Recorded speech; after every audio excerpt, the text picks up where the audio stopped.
कराची के नामजद मेयर वसीम अख्तर ने सूबाई हुकूमत पर कड़ी तनकीद करते हुए कहा है कि शहर की हालत अबतर हो चुकी है। यहां तक कि बाबाए कौम के मजार के बाहर भी कचरे के ढेर लगे हुए हैं, लेकिन सिंध हुकूमत को कोई होश नहीं है। आपको बताएं कि एमक्यूएम के रहनुमा और शहर कायद के नामजद मेयर वसीम अख्तर ने सिंध सरकार को आड़े हाथों लेते हुए कहा है कि पूरा शहर कचरा कुंडी बन चुका है, लेकिन सिंध हुकूमत ने कराची को साफ करने की जहमत तक गवारा नहीं की। हालांकि कचरा उठाना हुकूमत का काम है। उन्होंने एक बार फिर शिकवा किया है कि सूबाई हुकूमत तमाम इख्तियारात अपने पास रखे हुए है। बल्दियाती नुमाइंदों को इख्तियारात नहीं सौंपे गए, लेकिन हालात के बावजूद एमक्यूएम ने अपनी मदद आप के तहत शहर में सफाई मुहिम शुरू की। वसीम अख्तर ने कहा कि नामजद मेयर की हैसियत से रोज शहर का दौरा करता हूं। अफसोस की बात है कायदे-आज़म की रिहाइशगाह के अतराफ भी कचरे के ढेर लगे हुए हैं, जो इस बात का सबूत है कि हुकूमत 8 बरस में बिल्कुल नाकाम हो चुकी है। नामजद मेयर वसीम अख्तर जगह पर पहुंचे हैं, वजीर मेंशन के बाहर पहुंचे हैं, खुद भी इस बात का शिकवा कर रहे हैं कि करोड़ों अरबों रुपए के फंड लिए जा रहे हैं, खाए जा रहे हैं, लेकिन इस सिलसिले में कुछ किया नहीं जा रहा है। इलाका मकीन इस जगह की यहाँ पर मौजूद है और वो भी यही शिकवा कर रहे हैं कि जब भी सफाई करते हैं अपनी मदद आपके तहत करते हैं, लेकिन यहाँ तो सालों से यही हो रहा है कि ये जगह इसे साफ होना चाहिए था, यहीं पर लाकर कचरा फेंका जा रहा है। वसीम अख्तर यहाँ पर पहुंचे, जायजा लिया। वसीम अख्तर नामजद मेयर कराची मीडिया से बात कर रहे हैं, आपको दिखाते हैं। और ये अवाम का जो पैसा है उसको खाया जाएगा। आज अवाम यहाँ सरापा एहतजाज है। मुझे फोन पे पता चला तो मैं आया हूँ। मेरी लईक साहब से बात हुई है, एडमिनिस्ट्रेटर साहब से भी, और म्युनिसिपल कमिश्नर जो है उनसे भी बात हुई है। उनको कहा है कि ये कचरा हटवाएं यहाँ से, यहाँ पानी का जो इशू है वो रिजोल्व कराएं, यहाँ कोई कचरा कुंडी बने ताकि एक जगह पे कचरा डले और हर रोज कचरा हटवाया जाए।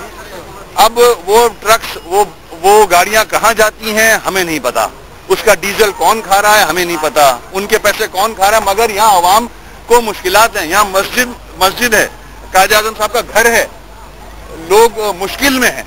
इसलिए मैं भी मुझे इत्तला मिली तो मैं आया हूँ और उम्मीद करता हूँ कि जो एडमिनिस्ट्रेशन है वो इस कचरे को फौरन हटाएगी। और जो यहाँ पानी का इशू है, वाटर बोर्ड एमडी से कहूँगा कि यहाँ जो इश्यूज हैं पानी के उसको एड्रेस करें ताकि अवाम को रिलीफ मिले। यहाँ बुजुर्ग अवाम बच्चे बदबू में रह रहे हैं, बीमारियां फैलती हैं, छोटे छोटे बच्चों को बीमारियां लगती हैं। कोई एहसास तो करे, कोई मादर पिदर आजाद छोड़ा हुआ है, हर चीज को कराची को तबाह करने पे लगे हुए हैं। मैं साहिब इक़्तिदार जो इस मुल्क को चला रहे हैं, देख रहे हैं, पता नहीं कौन देख रहा है कौन चला रहा है मुझे नहीं पता, मगर जो भी चला रहा है और देख रहा है उसको कहूंगा कि कराची का जो हाल किया जा रहा है उसका नोटिस लें, इलेक्टेड लोगों को जिम्मेदारियां दिलवाएं, इलेक्टेड लोगों को इख्तियारात दिलवाएं ताकि यहाँ अवाम ने जिनको वोट डाला है वो उनके मसाइल हल कर सकें। जो जिम्मेदार हैं, जो मजे कर रहे हैं सिंध हुकूमत के, वो तो पता नहीं कहाँ हैं, कुछ दुबई में हैं, कुछ इंटीरियर सिंध में कहीं बैठे होंगे।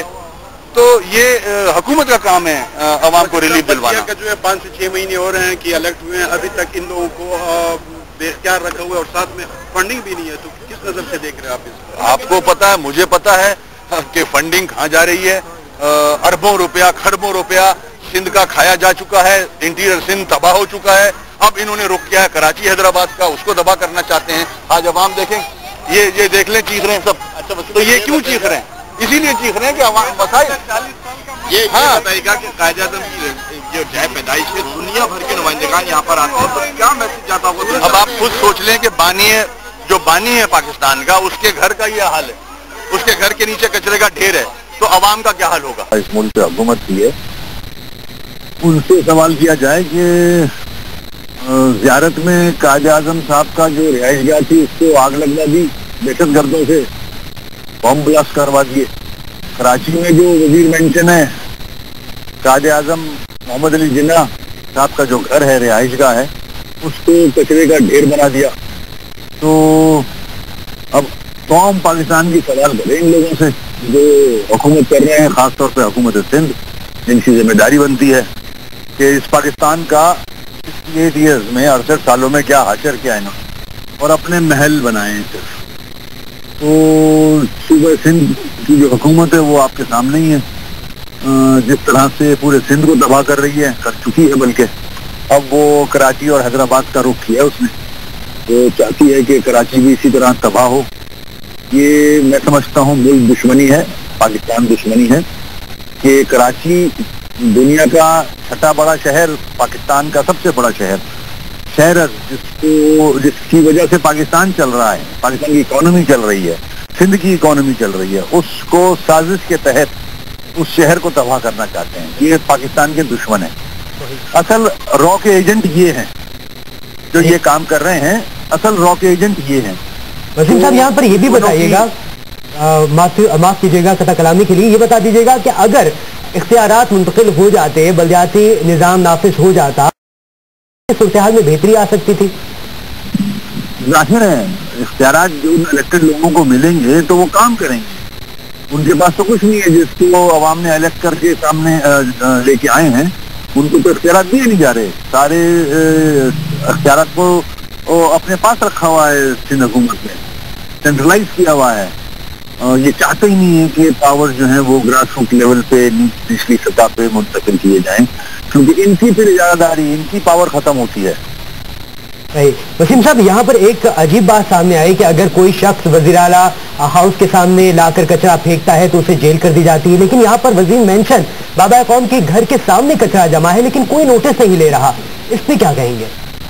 इस पे ये कहूंगा कि chief minister Sindh, chief executive Sindh Syed Qaim Ali Shah, chief minister Sindh को चाहिए खुद जाएं, बाबा कौम के घर पे खुद खड़े होकर वो कचरा हटवाएं, अपने अमले को लेके जाएं। उनकी जिम्मेदारी बनती है। ये पूरी पाकिस्तान कौम को सुना रहा हूं मैं ये कि चीफ मिनिस्टर सिंध से पूछें कि वो कहाँ हैं, जबकि बाबा कौम का घर कूड़े का ढेर बना हुआ है। उनको चाहिए सुबह उठ के सीधे वहां जाएं, खड़े हों, अपने सामने कचरा हटवाएं। तो मैं मानूंगा कि चीफ मिनिस्टर साहब जो हैं वो वाकई में पाकिस्तानी है।